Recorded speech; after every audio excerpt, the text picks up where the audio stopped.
main assistant. So thank you very much for participating in Future Lawyers. And as you probably read from the biography, my name is Jerome Poon-Ting. I am an admissions officer at the University of Toronto's Faculty of Law, but I'm not here to talk specifically about U of T.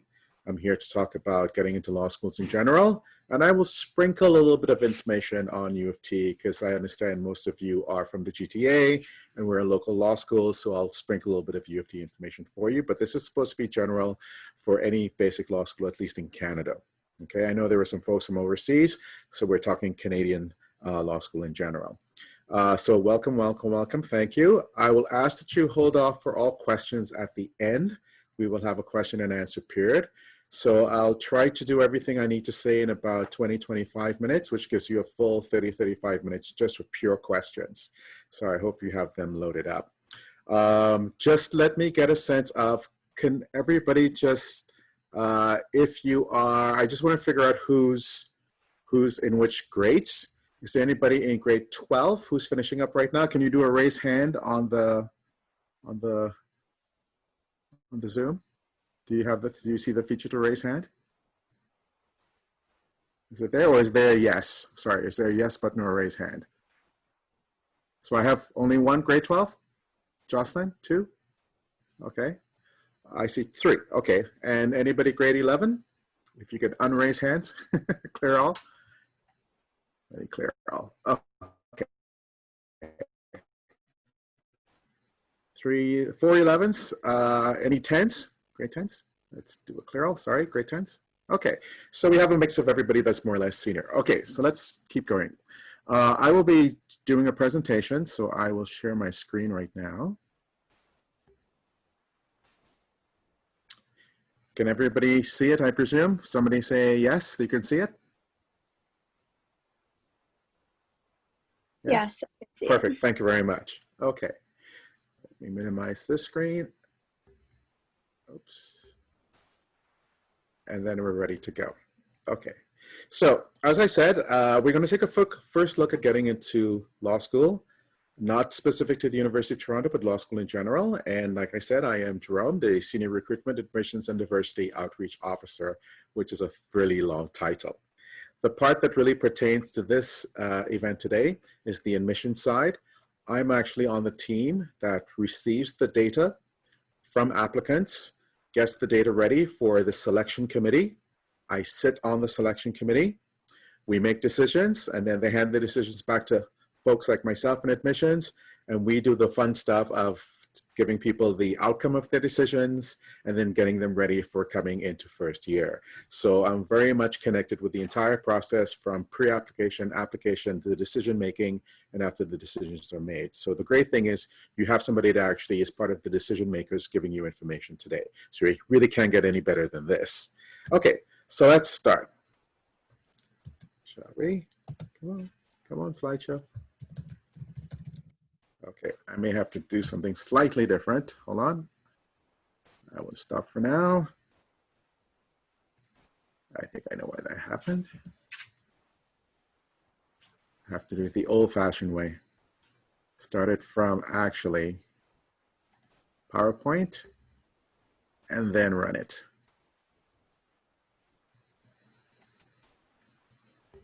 There we go. Now you can see that. Now it works, right? Yeah. The preset one didn't work. Okay, so if we're looking at going into law schools, certainly in Canada, let's take a first look at where these law schools are. So there are law schools in Ontario and law schools outside of Ontario. We'll start off with the law schools in Canada that are outside of Ontario that do common law. There are 2 different types of law that's taught in Canada. One is called civil law, the other is called common law. Civil law is the law that is practiced in Quebec specifically because it's the law from mainland Europe or in its origin. Because of the French heritage, Quebec will do civil law. Common law is the law that's practiced in the rest of Canada. So everywhere else but Quebec will do common law. And that's based on the British way, the UK way of doing law, which is why, for example, in other countries in the world, in the Commonwealth, you will actually see that they do common law. Okay, so as we look across the provinces, there are 12 common law schools.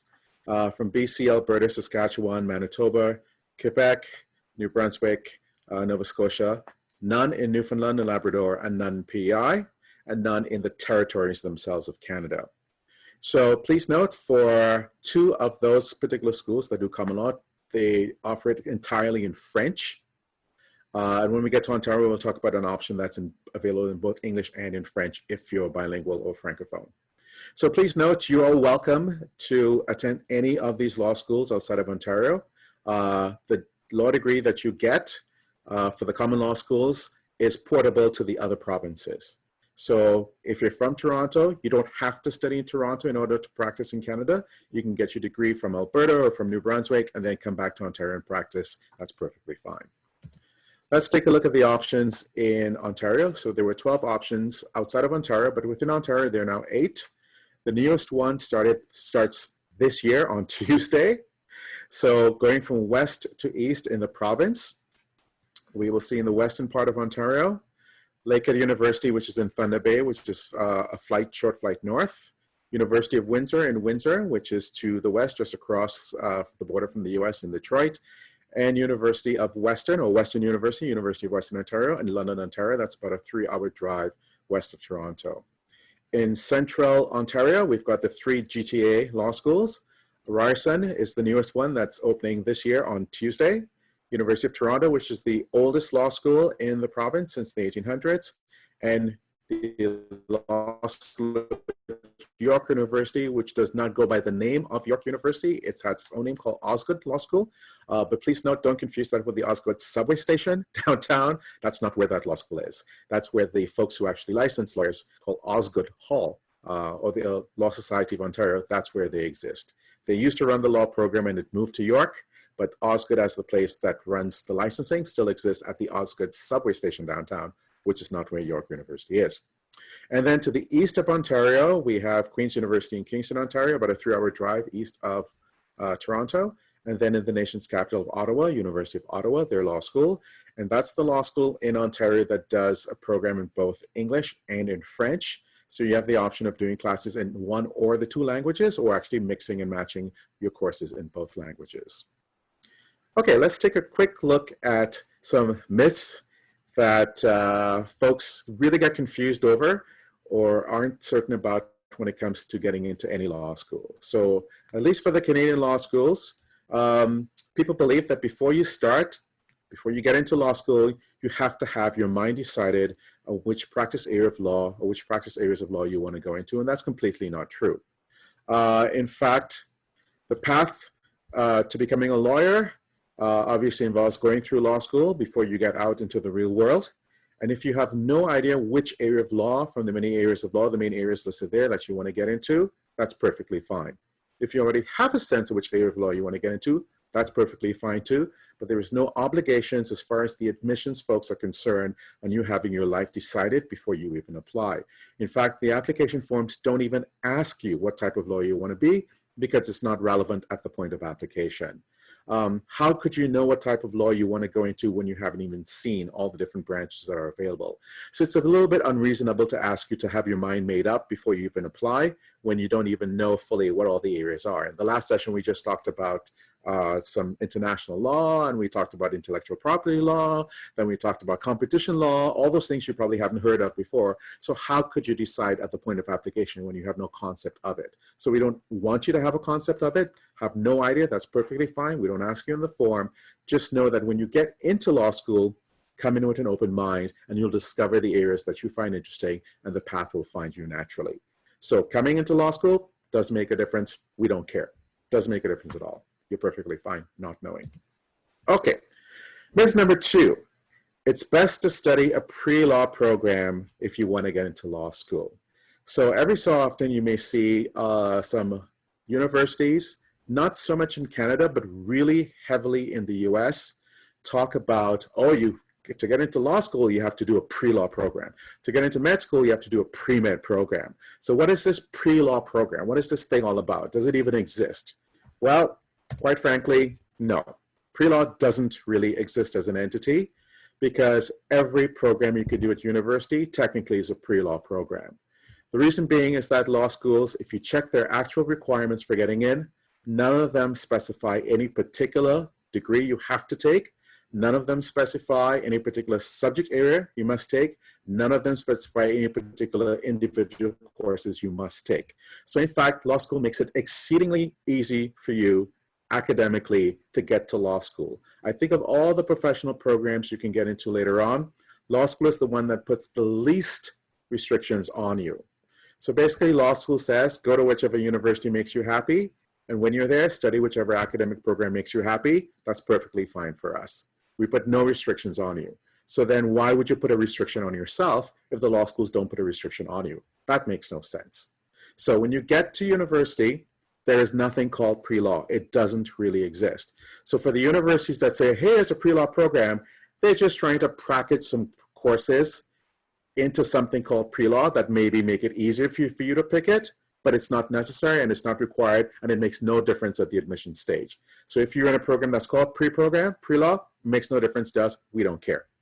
There's no relevance at all to us in the admission stage. So just to give you the path of becoming a lawyer, so you're in high school. Once you finish up high school, you're grade 12. You'll move on to step number 2, which is going towards university to get a degree. And I will say university, even if some of the colleges like Seneca or Humber or those colleges, for example, have degree programs. The reason why I'm saying university as opposed to college is not that college isn't a good place to go to, but it's just that not every single university will accept the college degree. So if you want to maximize your options, then university gives you the greatest range of flexibility with the ability to be admitted. College doesn't give you the same range. Again, it's not the college education is poor or lacking or lesser than. That's not what we're saying. All we're saying is that not every law school will accept the college credential. So if you want to maximize your options, do university, because then you give yourself more options to work with. So certainly finish your university degree and then law school. So in the same way that you would apply to first year of your undergrad during your last year of high school, you apply to their first year of law school when you're in your last year of undergrad. Make sense? So in the year that you're finishing up the previous step, then you apply to the next step. So law school, when you get there, it takes 3 years to finish normally for the JD degree. And once you finish the degree, that doesn't make you a lawyer. The education alone doesn't make you a lawyer. You have to be licensed in order to practice as a lawyer. So you could have all the legal education on the planet, but you're not allowed to actually practice that education or your skill set until you actually have a license to do so. It's just like medicine. A doctor cannot practice unless they have a license. Teachers can't practice until they have a license. Engineers can't practice unless they have a license, so on and so forth. Pharmacists, nurses, all the professions that are regulated, you're not allowed to practice unless you have a license. So the license to practice process is different in every province, and it's not controlled by any law school. No law school on the planet licenses you to practice. Law school gives you school, which is the education, the legal education. Then separately from that, there are licensing agencies that do the licensing. So they will check to see, oh, for the school you went to, did you learn everything you were supposed to learn? And do you have any on-the-job skill competencies? We can test those, assess those, and if we think you're good to go, then we'll give you a license, you can practice. That's how it works. So every province will have different sort of requirements. Every place in the world will have different requirements. So where you want to practice is conditioned by the licensing agency for that geographic region. It's geographic in nature because the laws of every region vary. The laws of Ontario are different from the laws of Alberta, different from the laws of British Columbia, different from the laws of PEI, different from the laws of New York State, different from the laws of Nevada, different from the laws of Algeria, different from the laws of Japan. So you have to know the laws locally where you want to practice. And so the licensing agencies in that geographic region, in that country, they set the rules. No law school sets the rules. So you cannot ask a law school, what do you need to have in order to practice in a country? Because it's not up to the law school to decide that. It's up to the licensing people. So if you want to practice in a certain part of the world, you ask that part of the world, the licensing agency, what is it you want me to have in terms of my education and my experience? Never ask the law school because it's not up to the law school to make that determination. It's up to the licensing people. Okay, so assuming you get licensed wherever you want to practice with the education and experience you have, then once that is complete, you're a new lawyer. So the shortest time it would take would be normally a 4-year university degree, normally 3 years at law school, normally a 12-month period to get up to speed for licensing, and that's when you're done. So it will take a little bit of time, but it's worth it in the end. Okay, so let's look at the next item, which is getting into law school anyway. It's all about your grades. So I'm going to be just focused on my grades. That's all I really need to worry about, because I have to have some magic number that the law schools want in order to get in. So if my grades are great, then I'm sure I'm going to get in. So no, that's not true. Okay, so there are many aspects of that that's so completely inaccurate, it's not funny. And this is where a lot of students get tripped up and messed up and think all the wrong things that really makes it tricky for them to understand what they actually need to do versus what they think they need to do from what all their friends and their family say they need to do, which is 9 times out of 10 very wrong. So let's take at what the actual information is for law schools in general. Okay, so there are 3 main criteria that all law schools will use for selecting you, okay? So number 1 would be the academic record, as you would expect. Number 2 would be the LSAT test, and there's going to be a session later on where the presenter will go through the LSAT completely, a nice overview of it. And then number 3, the person profile. Please note, all 3 aspects are important for your law school application, but most people looking at law school only tend to pay attention to the academic record and the LSAT, and they completely forget the 3rd aspect, which is supremely important. So they serve different purposes. They're measuring different things. Therefore, they're not changeable. So the academic record is measuring how well you can handle school before you encounter more school at law school. Remember, law school is still school. You're going to classes like you normally would. It's just that you're studying about the law. It's still school. So law schools want to know that you can actually handle school. So that's why we look to see at your schooling before law school. We're not concerned about your schooling you did while you were in high school. It's everything you've done after high school, before law school is what's important, because that's higher education just before law school. And that's the important part when it comes to your academics. So for law schools, like we said, any university that's recognized, that's fine. You don't have to go to a university, again, where the law school resides. So if you want to go to a university somewhere, let's say in PEI, and then go to law school in Alberta, that's perfectly fine, okay? Because PEI doesn't have a law school. Need at least 3 years of university, undergrad completed, but most students going into law school do a 4-year degree. So if you want to be competitive, have the longer degree, because most of your competitors will have the 4 years versus 3. Again, any academic program makes us happy. You can study music, you can study drama, you can study fine art. Doesn't make a difference to the law schools. There are no individual subjects you have to take, and you want to show progress as you go from year 1 to year 4 as you go through. So we're not saying you have to have perfect grades in year 1. No one's saying that. But if you get stronger as you go along, that's better for you overall. And of course, every single law school will say on its own website what sort of GPAs they need or made students competitive in the previous years. Again, law schools can't tell you exactly what GPA you need in your year, because we don't know what GPAs everybody has when they apply.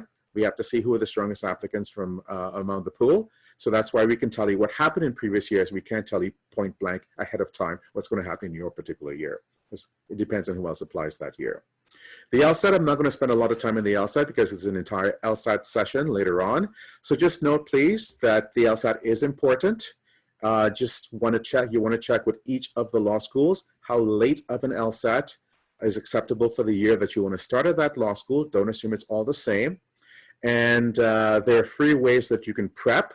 Again, the LSAT person will probably give you that information. And you also want to check the competitive scores for the LSAT and double check if a law school will average scores or just take the highest if you take the LSAT more than once. There's nothing that says you can't take the LSAT more than once. It's not a one-shot opportunity to take the LSAT. The key thing to note is that the LSAT does not test you on legal education knowledge. You have to have no knowledge of law to do the LSAT, and it doesn't make a difference what subject you studied at your undergrad in order to do well on the LSAT. It's purely based on your ability to think and reason. Okay, the last piece, which is the most critical piece that most people pay little attention to, and it's the piece that can make the hugest difference with regards to getting in or not getting in, is the person profile. So although law schools will ask for some sort of information regarding to your extracurricular activities, employment work, whatever you're doing outside of classes, give us a sense of what that is. Please note that There is no particular activity you must have done outside of classes. There's no particular club, no particular association, no particular quantity of things you must have done. It really doesn't make a difference to the law schools in terms of those things. All we're saying is tell us your story, what sort of experiences you've had. One experience is not magically by default better than another. It doesn't work like that. We're just saying, give us a more complete sense of you, the person, beyond you, the student, by looking at your grades, and beyond you, the thinker, by looking at your LSAT scores. So that's what it's all about. So please don't feel that you have to form a club, become a president or something to stand a chance of getting into law school, or you must have a job, or you must have something related to law. That is not necessary. Do the thing you would normally want to do, all the fun stuff you want to do when you get to university, whatever that is perfectly fine, okay? References, they may ask for letters of reference from professors or employers and so on and so forth. So just make sure that when you get to your undergrad, you start chatting up your profs and so forth, but I'll talk about that in a while. They'll also ask you for personal statements or essays, which you craft yourself, where you describe yourself to the selection committee so they have a better sense of you, again, beyond you being a student or an LSAT test taker. Sometimes they'll ask you pointed questions, sometimes they'll leave it open-ended. But it's up to you to craft and be authentic. They may also ask you for a resume, if not for a sketch, again, to get a sense of what you're doing outside of classes. And if there are any extenuating circumstances with regards to your either any part of your application file, whether your academic record or your LSAT score or your person profile, then the law schools all have a space for you to tell us what that circumstance is and how it impacted you on the applications by default. You don't have to ask special permission to tell. We say you can provide that information and provide it, okay? So that's basically how the selection criteria works. So you're selected on 3 measures. Again, they're measuring different things, so they're not interchangeable or replacements for each other. So it does not mean that if you have a brilliant LSAT, you can have a crappy GPA. No, because they're measuring different things. It doesn't mean if you have a brilliant GPA, you can have a crappy LSAT. No, they're measuring different things. So you want to be strong on each of the measures. You don't have to be perfect on each of the measures, but you don't want to be weak on all 3 measures. So you want to show some competency and strength in each of the 3 things. Yes, you're a solid student. Yes, you have a good LSAT score. And yes, you're giving a good person profile. Okay? All right. So how do you prepare for getting into law school admissions while you're still in high school? We still have some grade 10s and grade 11s. So you still have at least a year or 2 years to go. So during high school, you want to take in high school any law or law-related courses that's available in your curriculum at your school, wherever you are in the country, okay, whichever country you're in. If they're offered, great. Again, they're not necessary, but if they're offered, it may give you an introduction to the sort of thinking that goes on once you get to law school. So your brain starts getting, oh, okay, I can understand where this is going. I understand some basic concepts. You have some more familiarity once you get to law school. Again, it doesn't mean you're going to get into law school because you took these high school courses, because we're not asking you for high school transcripts. So we're not seeing these high school courses you're taking. We're just telling you this is the way to help prepare your mind to be exposed to things related to law. If your school has a mock trial team or debating team, by all means, participate, because it'll help you understand how to construct arguments, which is something you'll be doing as a lawyer. And again, learn about the path to law school, like what you're doing now by listening to me as the admissions folks. And sometimes schools may offer law and justice programs. I'll talk about 2 of them later on. Well, the first one later on, the youth summer program. The law in action within schools is one that's held within certain schools in the GTA, so talk to your guidance counselor about that if you're in one of those schools.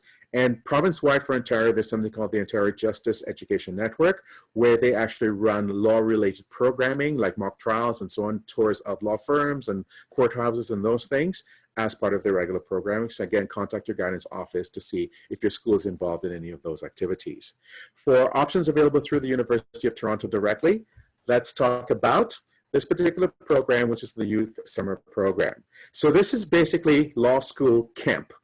You get to actually be like a mini sort of trial, sort of test out the waters of what a lawyer might do in the real world. So this is something we do in partnership at the University of Toronto with our Faculty of Medicine. So they have a youth summer program for folks who want to become doctors and a youth summer program for folks who want to be lawyers. And so you can do both of them, and it's not one or the other. And the law school side also has a March break version of this, but the regular program is a summer camp opportunity. So after classes normally finish in June, during the months of July and August, it's a week-long set of modules for grades 10 to 12.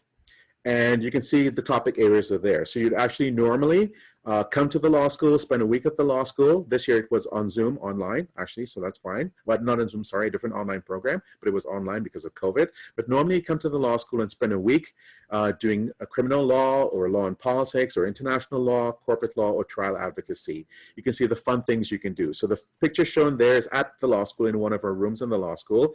And it's a simulated crime scene where you can see the green outline of a body, like a chalk outline the police would use. And we actually have a police officer coming in and doing the simulation of what a police officer would do at the crime scene, and you're there observing and taking notes, and then you actually try to work with simulating being either the prosecutor or the defender of this case where this simulated murder take place. So it's really, really cool. It's very hands-on. It's very interactive. It's a lot of fun. It's a summer camp, so there'll be a fee for it. But if you go to the website, you will see all the options available for you. So you can actually sign up for more than one module if you wish. If you like criminal law, but you also like international law, you can sign up for both of them if you wish. So have a lot of fun with that. Okay, let's take a look at some of the options you can do to prepare while you're in university. So once you get there, take university courses that improve your ability to write, your writing skills, and a course in logic. The logic course will help you with the LSAT test because you get introduced to some concepts related to logical reasoning during that course. And also writing skills you'll need for any law school because you're going to be doing a lot of legal writing, which is different from the writing you're very familiar with already. It's a very different style of writing, but it builds on the writing skills that you really do in your undergrad. So please make sure you do some writing courses or a course in logic. Now again, it doesn't have to be a course called English writing.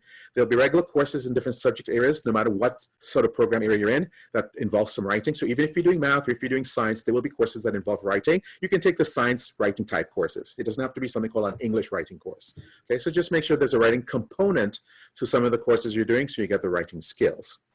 Get to know your professors early because at least one of them will be someone you would need to get a reference for.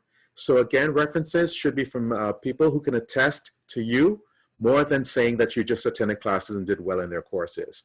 Your transcript says which classes you did well in. So we don't need for a professor just to say you did well in a course because we can already tell that by looking at your transcript. We want a professor to talk more about you, a person, and what you're all about. So that means they cannot know you as a person if you sit in the back of a classroom and never raise your hand and never engage. The professor only knows you as a person with a grade. So you need to do more than that. So start having conversations with your professors, get to know them a little bit more.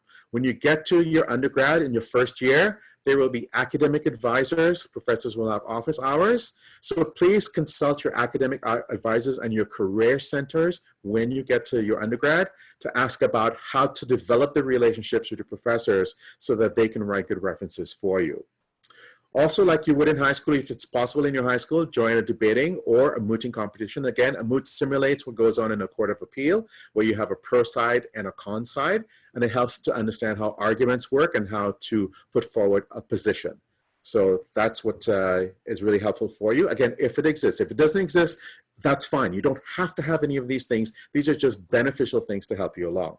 Also beneficial if it happens to be at your particular undergrad school. If they have a pre-law student club, that's perfectly fine. If they don't, that's fine too. It's not necessary to have that to get into law schools because not every university will have it. But if they have it, join it because you'll have like-minded students. You can study together for the LSAT, and they usually have a lot of programming with regards to doing things like admissions information sessions or doing tours of law firms or courthouses or things like that. They will actually organize that, guest speakers, and so on and so forth. Sometimes they get discounts on LSAT prep materials. Sometimes they do an LSAT free prep course. So all those things come with being in a club because it's already organized for you. So if there's already an entity that does a lot of the heavy lifting, join it. The one at UofT, for example, it's only $5 a year to join, and you get all those benefits. So I think that's a good way to spend $5, which is basically the price of 1.5 Starbucks coffees. So I think it's a good investment.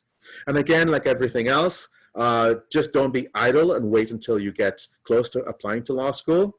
And don't rely on your friends and what they say. Research from the law schools themselves, what they actually want you to have. Go visit them, go talk to students, attend their information sessions. If they have a fair, an open house, go to those things. And at your undergrad institution, talk to your career center people because they're very familiar with advising students on how to get to the different professions. They will have their own information sessions. They will give their own pointers. They'll have their own reference materials. And of course, if you need help with writing those personal statements and essays, most universities for undergrads have writing centers where you can take your unfinished work to a writing advisor and they will give you a lot of pointers and tips on how to improve it. But don't give it to them the week before it's due. Go to them early so they can help you actually craft and give you direction on what's the best approach for it. So take advantage of those things because you're already paying for all those services when you go to your undergrad. So at U of T specifically, what are some of the perks we have for you? That's available? Well, one of the things in terms of preparation for the LSAT test, the U of T runs a free summer program for students from low-income families called the LSAP, the Law School Access Program. It's a combination of an LSAT program for about 15 weeks in the summer where an actual law student will teach you the LSAT as a course. But then we also have some supports with regards to visiting a law firm, admission support, financial aid support, and personal statement support. Just to give you an example, our friend Amir here is currently the Director of Legal and Governmental Affairs at the Blue Jays, the baseball team for Toronto. He started off when he was finishing up his undergrad, joining our LSAT program. He did the course to help him with the LSAT, and then he ended up getting his law degree from U of T, and now he works for the Blue Jays as the Director of the legal department that deals with government stuff. So it's really, really cool. There's a picture of students on the top right at one of the law firms we partner with, where some of your classes are held after one of the dinners there, and that's one of the classroom shots. We take about 30 to 40 students every year, usually when they're in close to law school, not while they're in first year, closer to applying to law school in their third or fourth years. And then another cool feature we have for you that's offered through the University of Toronto, and again, this is open to all students. You don't have to be a U of T student to participate in that free LSAT prep program, and you don't have to be a U of T student to participate in our Black Future Lawyers program.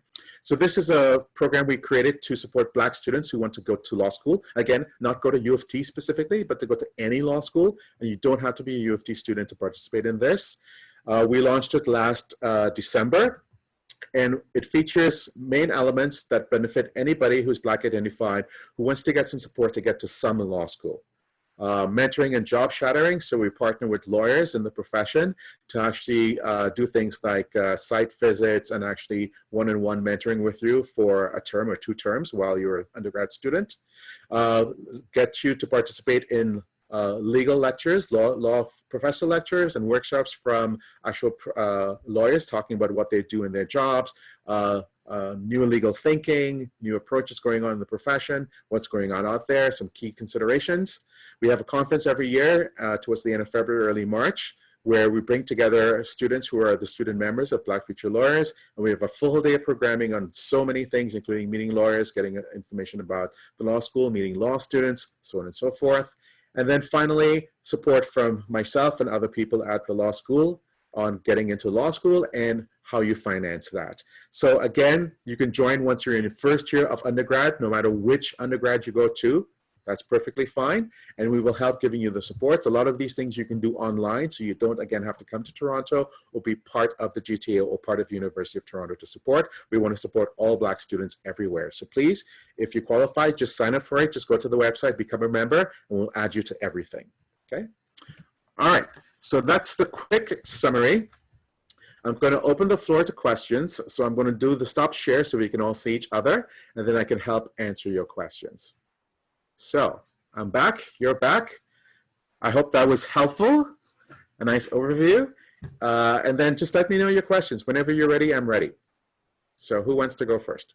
Kelly, do you want to triage the questions? Or I'm just looking at hands. So Tana, you had a question. If you want to turn your mic on, that would be great. Thank you.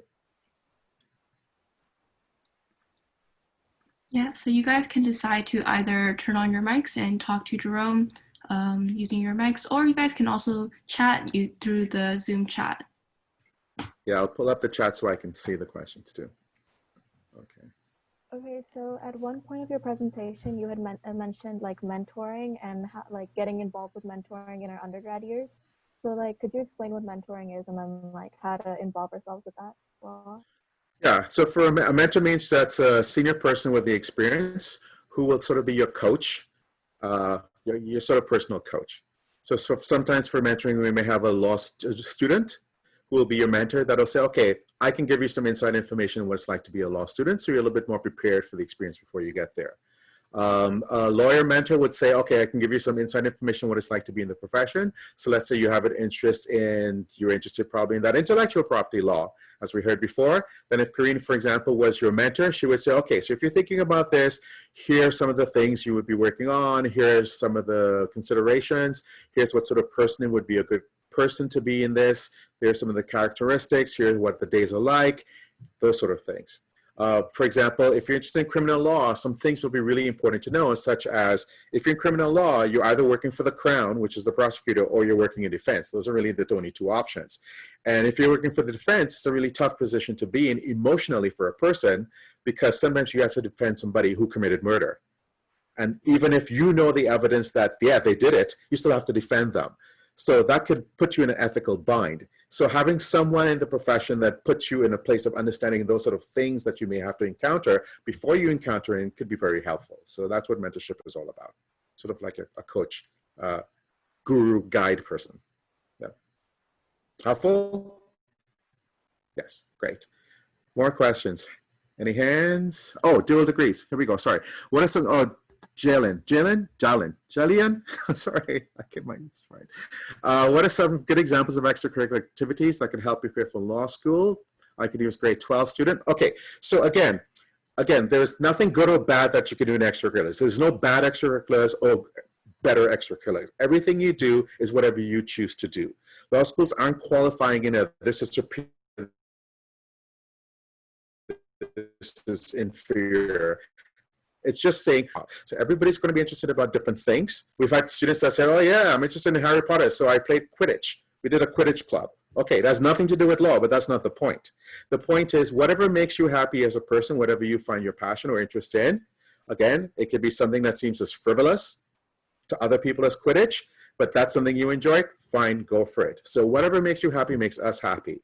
All we're asking for is just don't be a person who goes to school and does nothing, because you want to have some dimensionality to yourself, no matter what that is. So we don't say you have to be on an Olympic sports team or you must have done anything. Whatever makes you happy makes us happy. Just do something and have a little bit of balance, because you'll need to understand how to balance if you juggle a few balls when you get out in the real world and in law school, because it'll be a busy time. It's not just school. So do whatever makes you happy, because that will make us happy. It couldn't get any easier than that. Okay. Are dual degrees a good idea? If you're planning on doing a dual degree at Western with engineering and law, again, that's only if you already like engineering. Don't do it for the sake of thinking it's going to give you some, super great position somewhere else. If you're doing it for that reason, then you're probably doing it for the wrong reason. If law did not exist, would you have done engineering? Then yes, maybe that's how you consider it. Remember how law works, right? Law is leveraging what information you already know and have within the legal profession. So if you studied fine art, then fine, you can leverage that in the legal profession. It doesn't necessarily mean you're going to go into museums or the art world or go into copyright, but whatever you studied before, law is something that's additive to law. So if you want to specifically go in the realm where you want to go into the legal world within engineering, then fine, it's a good way to do it that way if they do a combo degree. If you're not interested in engineering or law, don't just pick something dual because you think having 2 credentials is better than 1, because 99% of the lawyers on the planet don't have those 2 credentials like that, and they're perfectly fine. So it's a personal choice for you. Definitely, it's a personal choice. Even in areas of going into, let's say, international law, most international lawyers don't necessarily have a master's degree in international relations or something. Okay, it's not necessary to get into it, but if you want to, by all means. Okay, would you say the law at UofT is a competitive program? Yeah, law everywhere is a competitive program to enter because there are always more applicants than there are spaces. Okay, some will be more competitive than others. UofT obviously is going to be more competitive because it's ranked as the #1 law school in the country. Just as you would think Harvard would be #1, whichever the #1 law school in the UK, whichever the #1 law school is in Japan. The #1 anywhere or the top 5 anywhere are always going to be the toughest ones to get into. So what you want to do is not get fixated or worried about how difficult it is, because you don't know how it's going to turn out until you apply. Nobody knows. So all you can do is what anybody can do, which is do the best you can in your school, do the best you can in the LSAT, and do the best you can with your essays and your references if they want it, and apply. So it doesn't make sense getting overly worked up on the competition because you cannot control the competition. You don't know what the others will have when you apply. So getting worked up on the numbers doesn't help you because it doesn't change the outcome. So don't waste any energy worrying about, oh my God, it's this competitive, because it doesn't change anything.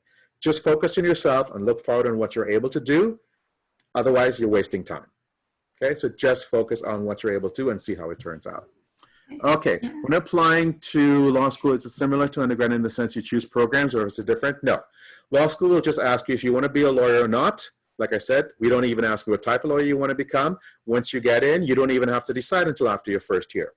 So you have until after your first year to even start thinking, not even deciding, thinking about what type of law you want to go. When you go to the student panel later tonight, this afternoon, the workshop, you will hear a lot of students saying, you know what, I'm in year 3, I still don't know what I want to do. And that's normal. That's fine. So again, law school of all the professional programs makes it the easiest thing for you. Number one, we don't ask you what type of lawyer you want to be when you apply or even when you get in. You can go to any university, study anything you want, perfectly fine. You don't have to have any law experience coming into law school. We don't even ask you for it. You don't have to have any extracurriculars related to law school, and there's no particular extracurriculars you must have. There's no particular academic subject you must study. So what could be easier? We put the least amount of restrictions on you getting into law school, right? We say, be who you are, do what you want to do, enjoy what you want to do, just be good at it and come in. And you don't even have to know what type of law you want to do until after you get in. What could be easier? So all the things that you get all worked up about, don't. Because we don't put those restrictions on you. You're putting those restrictions on you, right? We're not. The law schools aren't. So be good at what you're doing and come apply to a law school that's not the school you study for. Yes, completely, because obviously, because not every undergrad school has a law school. Otherwise, it'd be 9,000 law schools, right? So obviously, a law school isn't going to fill it with just people who attended that school. That's going to be ridiculous. So go to wherever makes you happy. Like I said, wherever makes you happy makes us happy, because you'll do well wherever that is, and just apply to whichever law schools you have an interest in. So again, law schools makes it easy for you. Go where you will be happy and then apply. That's it. Don't make it any more complicated than it is. Don't make it any more complicated. It's very, very simple. Okay? You don't control the competition, but the process is simple. What we're asking you for is very minimal. You just have to be, a strong person to come in based on the competition, which nobody controls. So wisdom says, don't just apply to one school, apply to many schools, and don't just limit yourself to the schools in your province. Because remember I said, there's a portability between the provinces. So don't be afraid. If you want to go to UBC or UVic and have a nice, have the sea and have all those wonderful things, then great.